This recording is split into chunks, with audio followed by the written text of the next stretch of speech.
Hola, ¿cómo están? Nuevamente por acá Raúl Hinojosa y el día de hoy vamos a continuar con nuestro estudio del libro de los Salmos y en esta ocasión vamos a estudiar el Salmo número 51. Bueno, pues bienvenido nuevamente y en esta ocasión vamos a estudiar un salmo muy conocido, muy ampliamente estudiado y vamos a dar un poquito de referencia de este salmo, de contexto. Es un salmo escrito por el rey David. Eh, y este salmo lo escribe el rey David cuando cae en pecado, cuando peca contra Dios y toma a Betsabé como su mujer y tiene un hijo con ella. Ujú. Este gran pecado, este terrible pecado que comete el rey David, sabemos que lo comete bajo el contexto de que él no debería de estar ahí.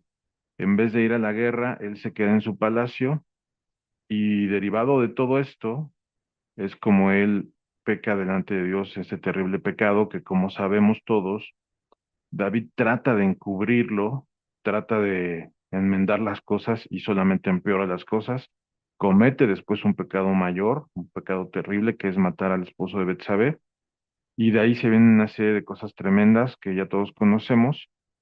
Y este salmo es una oración de arrepentimiento genuino por parte de David hacia Dios. Es un salmo donde podemos encontrar eh, cómo David se siente, cómo David busca el perdón de Dios, pero David hace referencias en este salmo muy interesantes a varias cosas que hemos estudiado con anterioridad y las vamos a ir revisando paso por paso, ¿vale? Bueno, pues vamos a empezar con la lectura. Estamos en el Salmo número 51, lo vamos a leer en la versión Reina Valera 1960. Y empezamos. Primer versículo, Salmo 51. Ten piedad de mí, oh Dios, conforme a tu misericordia, conforme a la multitud de tus piedades, borra mis rebeliones, lávame más y más de mi maldad y límpiame de mi pecado, porque yo reconozco mis rebeliones y mi pecado está siempre delante de mí. Contra ti solo he pecado y he hecho lo malo delante de tus ojos. Estos primeros cuatro versículos son muy bonitos en cuanto a su narración, cómo fueron escritos. Obviamente sabemos que toda la escritura es inspirada por el Espíritu Santo y es por eso que David con ese genuino arrepentimiento logra expresar tan profundamente ese arrepentimiento. Pero aquí hay algo muy importante. David se da cuenta de que el pecado que cometió, al primero que ofendió, al primero que le falló, al primero que traicionó fue a Dios. No fue a los hombres, no fue a sus súbditos porque él era rey, eh, no fue a su familia, sino que al primero que traiciona, al primero que ofende, al primero que transgrede, es a Dios, esa es su relación con Dios. El pecado, eso es lo que hace, el pecado es lo que hace, rompe, interrumpe esa relación que tenemos con Dios. Ujú. Y, y hay algo muy importante en todo esto.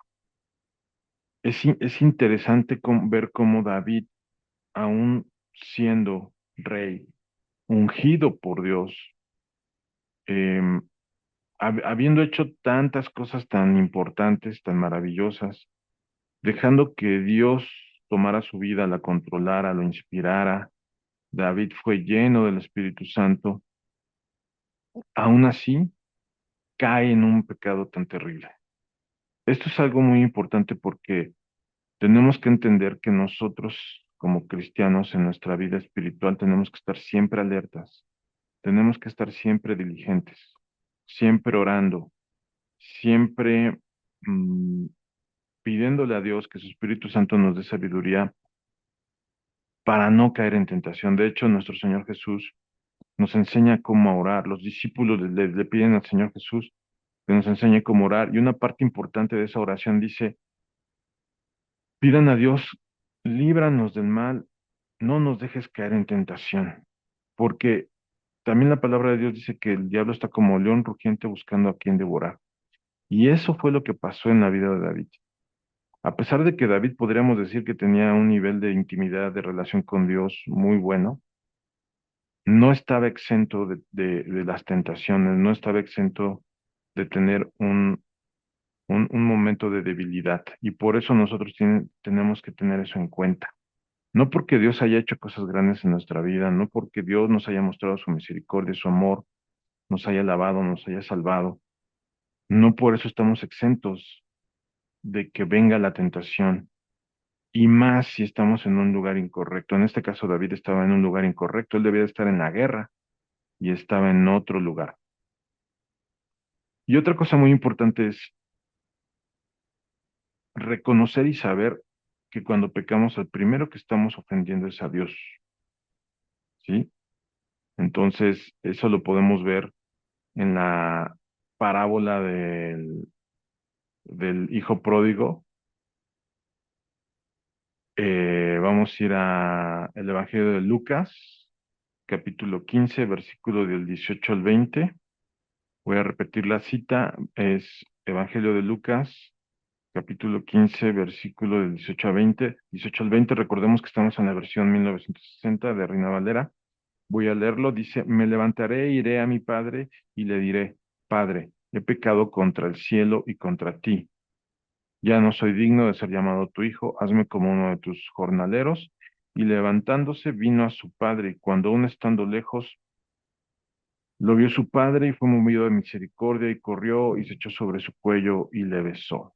¿Qué estamos leyendo aquí? Aquí estamos leyendo la parábola de nuestro Señor Jesucristo del Hijo Pródigo. El hijo que, a pesar de que tiene todo, decide decirle a su padre, dame mi parte de mi herencia, yo me la voy a gastar en vida, y se va y malgasta la herencia, comete pecado, y después, ya cuando está en lo peor, se acuerda de su papá y se arrepiente. Pero algo muy importante, el arrepentimiento del hijo pródigo es parecido al arrepentimiento de David. Vamos a leer otra vez el versículo 18. Estamos en Lucas 15, versículo 18. Me levantaré, iré a mi padre y le diré, Padre, he pecado contra el cielo y contra ti. Es muy importante que cuando nosotros pecamos, identifiquemos y sepamos que contra el que estamos pecando es contra Dios primeramente. Sabemos que esos pecados, dependiendo de qué tipo, va a afectar. Puede ser a nuestra familia, puede ser a nuestros hijos, puede ser a muchas personas, pero al que primero estamos ofendiendo, al que primero estamos transgrediendo, al que primero estamos traicionando es a Dios. Y eso es muy importante, que lo tengamos en cuenta en la mente, porque eso nos va a ayudar a estar más conscientes de que cuando pecamos, al primero que estamos ofendiendo es a Dios. Entonces, volviendo al Salmo 51, en el versículo 4 es algo muy parecido a lo que viene en la parábola del hijo pródigo. Contra ti solo he pecado y he hecho lo malo delante de tus ojos. Dios nos observa en todo momento. Dios es omnipresente, omnisciente, Él está en todas partes. Él ve todo lo que hacemos. Y me gusta mucho esto porque eso nos crea una conciencia de que no porque estemos sin que nadie nos vea o en un lugar alejado o pensemos que estamos en un lugar donde nadie nos va a ver, podemos cometer un pecado sin que pase nada. Y la respuesta es no. Dios está en todas partes. Dios nos observa. Y por eso, contra el primero que pecamos es contra Dios cuando cometemos un pecado. Ujú. Bueno, dicho esto, vamos a seguir adelante. Seguimos, el versículo 4 lo volvemos a leer. Contra ti solo he pecado y he hecho lo malo delante de tus ojos, para que seas reconocido justo en tu palabra y tenido por puro en tu juicio. He aquí, en maldad he sido formado y en pecado me concibió mi madre. Aquí hay algo muy importante. El versículo 5 es muy importante. ¿Por qué? Porque fíjense que hay muchas personas, no sé si hemos tenido la experiencia de compartir la palabra de Dios. A mí sí me ha tocado compartir la palabra. Y sí me ha tocado a veces que las personas que tú les compartes y les planteas, les expones el plan de salvación, muchas personas te dicen, pues yo no soy malo, yo no le robo a nadie, yo no he matado a nadie. Incluso gente que te dice, yo no miento, yo soy una persona íntegra, y pueden llegar a decirte, pues yo no necesito perdón, que me perdonen, yo no necesito que me salven, ¿de qué? Ajá. Y esta parte nos ayuda a entender por qué todos necesitamos ser salvos. Aquí lo dice David. O sea, David dice en el versículo 5 del Salmo 51, he aquí en maldad he sido formado y en pecado me concibió mi madre. Fíjense qué revelación tan importante le da el Espíritu Santo a David. Ujú. No porque vengas de un linaje de reyes, no porque tus padres hayan sido muy buenos y tú también seas muy bueno, o seamos muy buenos y mis padres hayan sido muy buenos, no por eso ya yo no necesito ser salvado, yo no necesito de la salvación, no es cierto. Y vamos a verlo más claramente en otra cita. Les voy a pedir de favor que me acompañen al libro de Romanos, capítulo 5 versículo 12.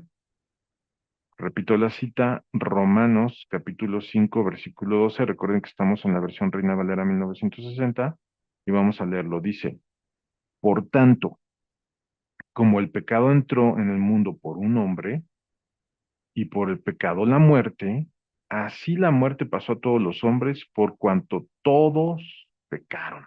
Ujú.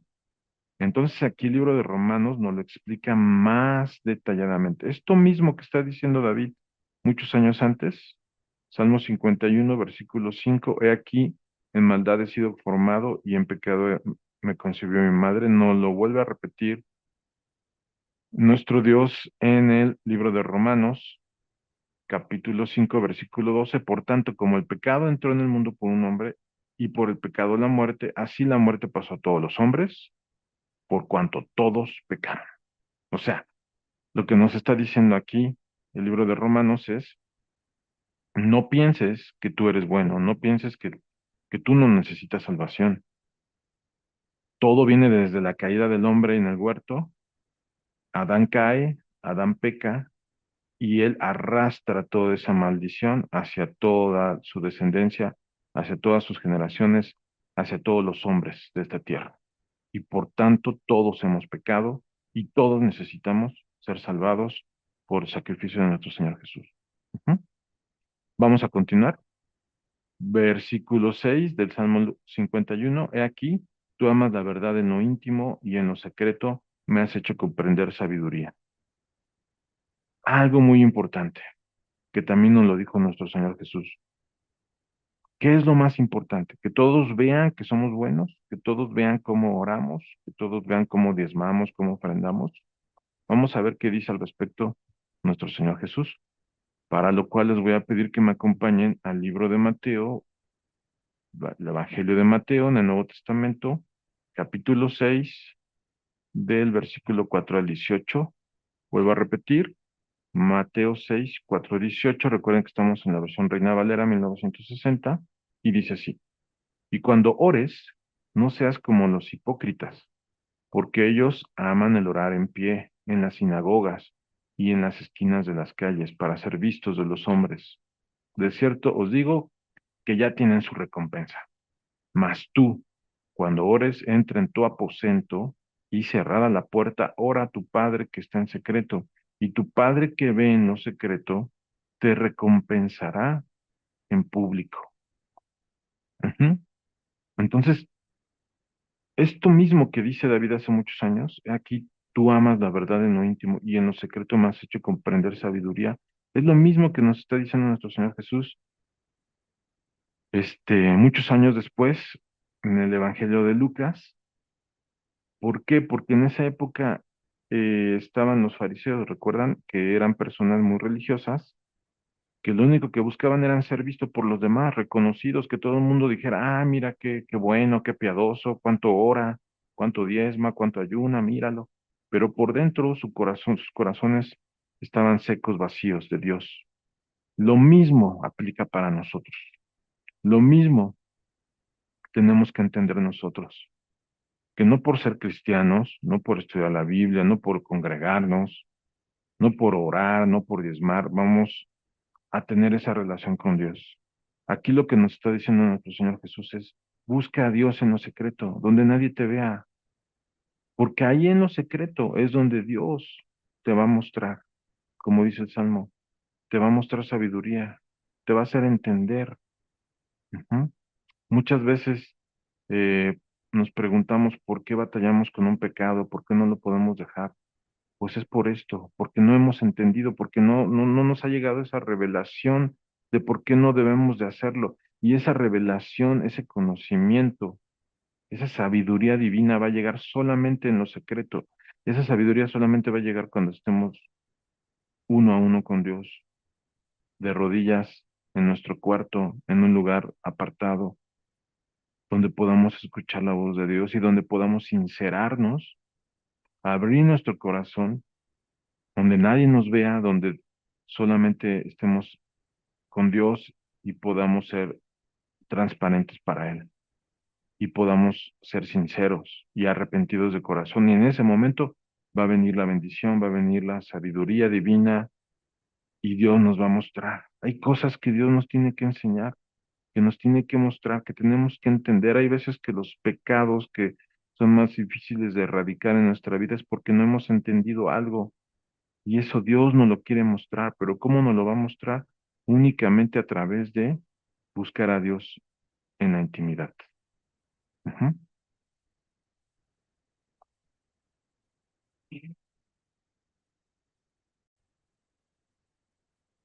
Bueno, entonces continuamos. El siguiente versículo, Salmo 51, recordemos que estamos en la versión Reina Valera 1960, dice, versículo 7, purifícame con hisopo y seré limpio, lávame y seré más blanco que la nieve. Hazme oír el gozo y alegría, y se recrearán los huesos que has abatido. Esconde tu rostro de mis pecados y borra todas mis maldades. Es una parte muy bonita, una parte eh, donde David está expresando que hasta se siente mal. Yo no sé si te ha tocado, no sé si lo has experimentado, pero hay veces que cuando caemos en pecado, cuando pecamos, eso de que caemos en pecado se escucha medio raro, ¿no? Como si no tuviéramos la culpa, no. La realidad es que cuando pecamos es porque nosotros lo hacemos conscientemente. Entonces, cuando pecamos, este, hay veces que nos sentimos tan mal de haber pecado que hasta nos afecta físicamente. Ujú. Nos sentimos como sin fuerzas, como desganados. ¿Por qué? Porque, porque Dios está trabajando con nosotros. Dios está trabajando con nuestra naturaleza. Dios nos está transformando. Dios nos está llevando a la estatura del varón perfecto. Y llega el momento en que el pecar ya no va con nosotros, ya no va con nuestra forma de ser, ya no va con nuestra forma de vivir, ya no queda incluso con nuestra forma física, ¿no? ¿Cuántos de nosotros no hemos dejado eh, cosas que incluso nos hacían daño, ¿no? Por ejemplo, el alcohol, el tabaco, las drogas. Dios nos ha rescatado de todo eso, Dios nos ha levantado de todo eso y de repente hemos experimentado hasta una pues mejora incluso física, ¿no? En nuestro físico. Y cuando pecamos, cuando volvemos a caer en esas cosas, nuestro físico también se ve afectado. Incluso si no fuera un pecado de ese tipo, sino de otro tipo, nos afecta. Cuando realmente estamos conscientes de que a que hemos ofendido es a Dios, a que estamos lastimando es a Dios, de que estamos traicionando es a Dios, nos sentimos mal. Nuestro físico también se afecta. Y cuando traemos ese arrepentimiento genuino, obviamente. Entonces aquí lo que está expresando David es eso. Es una oración profunda, muy profunda, es una oración de arrepentimiento genuino, de cómo él se siente tan mal de haber caído en pecado, cómo él se siente tan mal de todo lo que hizo. Ujú. Como algo así como la cruda moral que por ahí dicen, es algo así, pero algo todavía más profundo.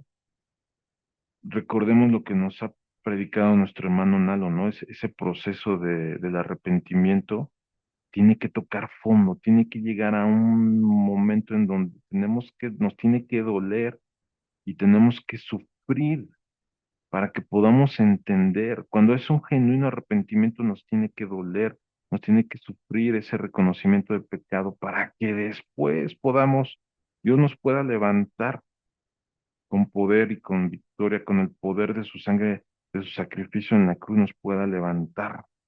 Y ese sufrimiento que tuvimos al haber pecado, ese dolor que se experimentó al haber pecado, ese arrepentimiento, nos ayuda a no volverlo a hacer, a acordarnos de cómo nos sentimos ante Dios al haber hecho ese pecado, ¿no? Entonces esa parte me gusta mucho, es del versículo 7 al versículo 9. Lo voy a volver a leer. Purifícame con hisopo y seré limpio. Lávame y seré más blanco que la nieve. Hazme oír gozo y alegría, y se recrearán los huesos que has abatido. Esconde tu rostro de mis pecados y borra todas mis rebeliones. Estaba cansado ya David. Y llega un momento en que así estamos nosotros, ¿eh? Traemos ese pecado que hicimos, nos está carcomiendo por dentro, nos estamos sintiendo mal y no podemos más. Tenemos que venir ante los pies de nuestro Señor Jesús y pedirle que nos perdone, pedirle que nos lave, pero con un arrepentimiento genuino. ¿Mm? Vamos a seguir leyendo. Versículo 10. Crea en mí, oh Dios, un corazón limpio y renueva un espíritu recto dentro de mí. No eches delante, no me eches de delante de ti y no quites de mí tu Santo Espíritu. Y vuélveme al gozo de tu salvación y espíritu noble me sustente. Esto qué bonito, esta parte es muy importante. ¿Por qué? Porque Dios, su Espíritu Santo está presente desde el Antiguo Testamento. Mucha gente dice que el Espíritu Santo no está en el Antiguo Testamento y aquí vemos que sí. Aquí lo dice. Versículo 11. No me eches delante de ti y no quites de mí tu Santo Espíritu.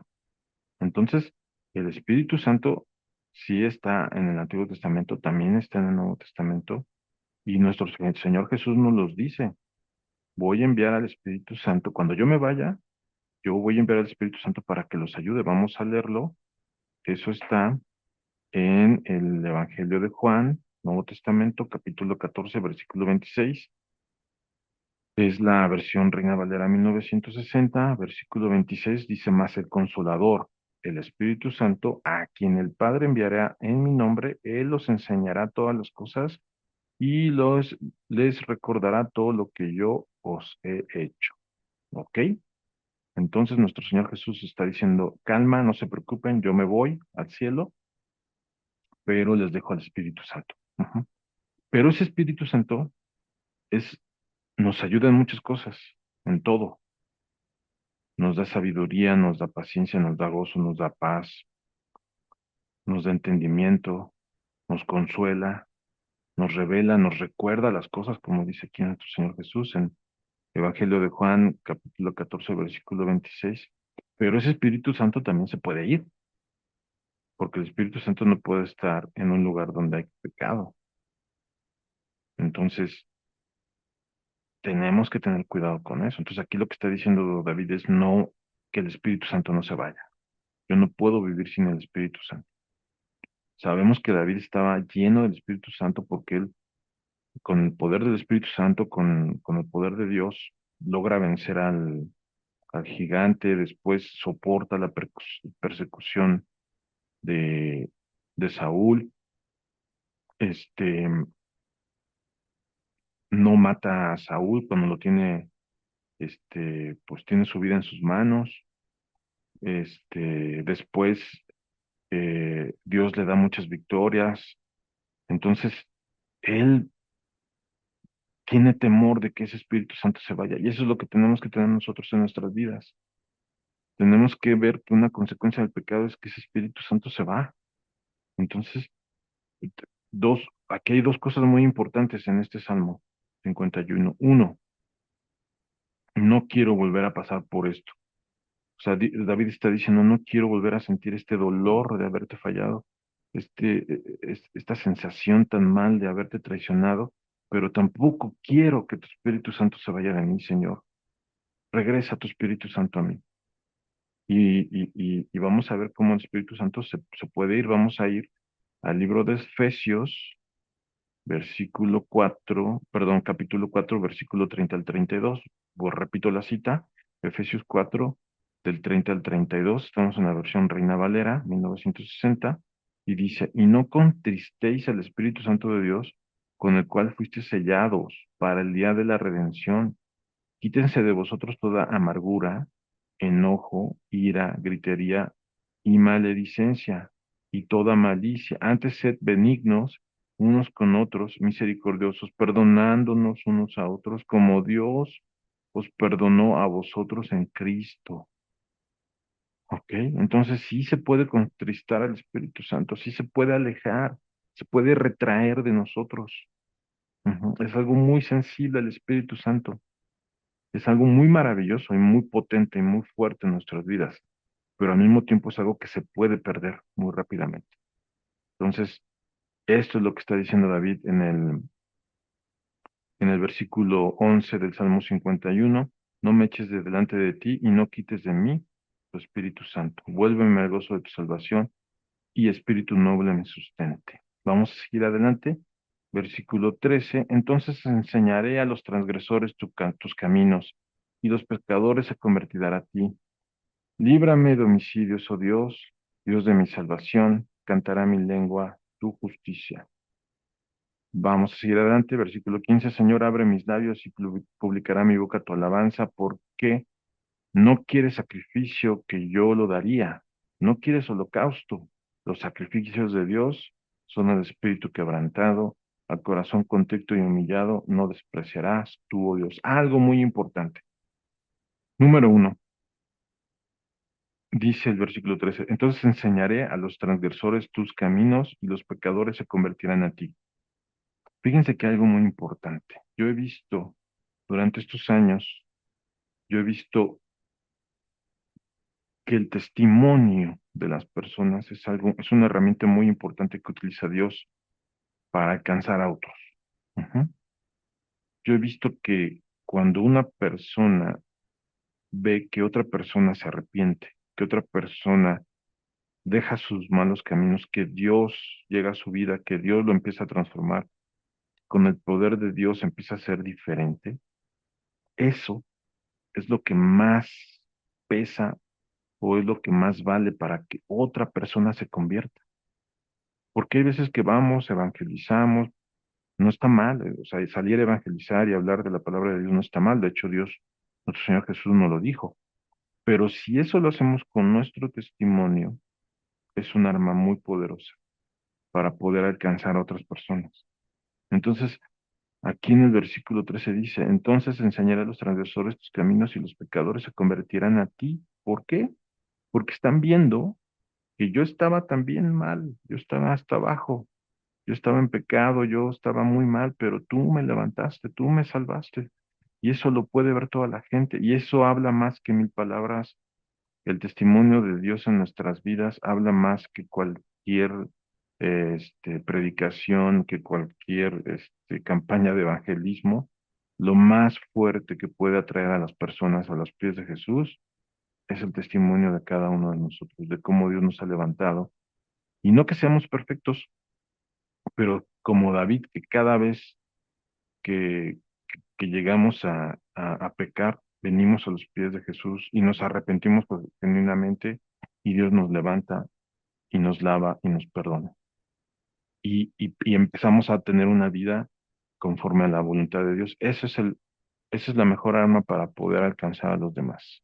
Bueno, vamos a seguir adelante. La parte que quiero también enfatizar es, los sacrificios de Dios son el espíritu quebrantado, al corazón contrito y humillado, no lo despreciarás tú, oh Dios. Fíjense que esta parte también la compartimos en el libro de Samuel, en el Antiguo Testamento, en Samuel 15:22, estamos en la versión Reina Valera 1960, dice, y Samuel dijo, se complace Jehová tanto en los holocaustos y víctimas como en que obedezca a las palabras de Jehová. Ciertamente el obedecer es mejor que los sacrificios y el prestar atención que la grosura de los carneros. Ujú. Muy claro, muy claramente. Nos lo está diciendo el profeta Samuel, nos lo está diciendo David.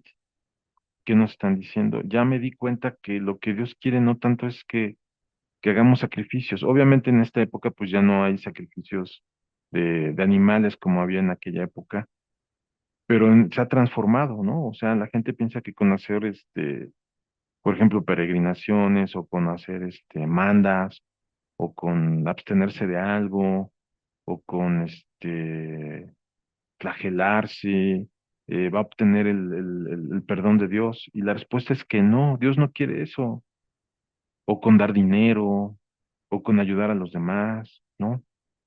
Dios quiere un corazón contrito y humillado. Eso es lo único que Dios no desprecia. Si nosotros venimos a Dios a darle cosas, a traer diezmos, ofrendas, y no nos hemos arrepentido, dice Dios que mejor nos llevemos nuestra ofrenda porque no sirve de nada. ¿Por qué? Porque lo que Dios no quiere es eso. Dios es el dueño del oro y de la plata. ¿Qué le podemos dar a Dios? ¿Qué podemos ofrecerle a Él? No podemos ofrecerle nada, no podemos tentar a Dios con algo, no podemos ganarnos a Dios con algo material. Solo con un corazón contrito y humillado vamos a volverlo a leer. Dice, los sacrificios, versículo 17 del Salmo 51, los sacrificios de Dios, ¿cuáles son? El espíritu quebrantado, al corazón contrito y humillado, no despreciarás tú, oh Dios. Esa es la verdadera ofrenda, ese es el verdadero sacrificio a Dios, que lleguemos ante Él arrepentidos genuinamente. Y eso Dios nunca lo va a despreciar. Y finalmente dice, versículo 18, haz bien con tu benevolencia a Sión, edifica los muros de Jerusalén.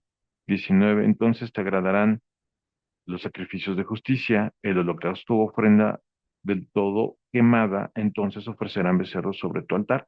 Entonces ya esta parte final dice, ah, bueno, entonces ahora sí, o sea, no te estoy diciendo deja de diezmar, no te estoy diciendo deja de ofrendar, no te estoy diciendo deja de darle a los demás, ayudar a los demás, no. Lo que dice Dios es, primero ponte a cuentas, primero ven ante mí arrepentido, con corazón contrito y humillado, y una vez que hemos logrado ese perdón de Dios a través de ese arrepentimiento, a través de ese sacrificio de Jesús de que nos lava con su sangre preciosa, entonces sí, ya podemos hacer esas otras cosas, ¿no? Que es diezmar, que es ofrendar, que es ayunar, que es ayudar a los demás, ¿sale? Entonces, eso es lo que quiere principalmente Dios de nuestras vidas. Ujú. Bueno, pues hasta aquí el estudio del Salmo 51. Pido a Dios que nos siga revelando su palabra, que esta palabra sea sobre todo una semilla que quede en nuestro corazón, que este Salmo 51 sea una inspiración para nosotros, un ejemplo de, de un arrepentimiento genuino, de un arrepentimiento profundo, de una oración pidiendo misericordia y perdón hacia Dios, pero de manera real, de manera profunda, en donde nos demos cuenta que sin el perdón de Dios no podemos hacer nada, sin su Espíritu Santo no podemos hacer nada, y que estemos anhelando siempre tener esa relación, ese canal de comunicación con Dios siempre abierto y que no haya nada que le interfiera. Y cuando hagamos algo que le interfiera, algo que ofenda a Dios, vengamos pronto a pedir su perdón y a que nos limpie y nos lave con su sangre preciosa y sacrificio en la cruz.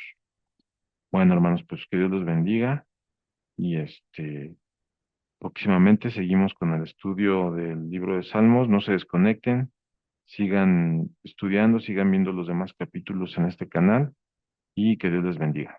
Hasta luego.